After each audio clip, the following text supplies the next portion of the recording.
So let's talk about cuts in Irish music on the recorder. So the idea is we're basically coming from bagpipe playing where we've got a continuous stream of air, and the only way to repeat a note is to actually interrupt that stream of air. So a cut is basically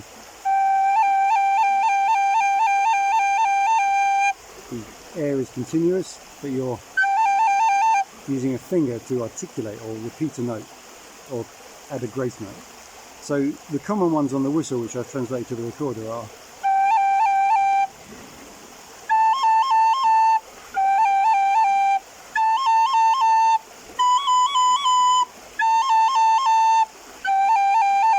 so that'll be the left hand, but then for the right hand,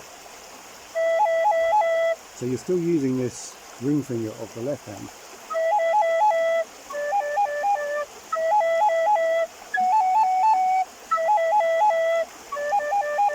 Now, some purists might say they're not in tune, but it doesn't matter because they're basically percussion rather than actual melodic notes.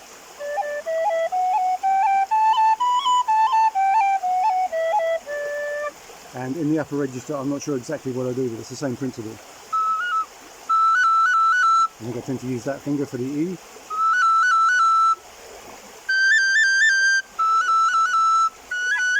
That one's a little bit dodgy, so you might prefer to use the actual G for that. Yeah, it's definitely not a clear one when you lift that ring finger.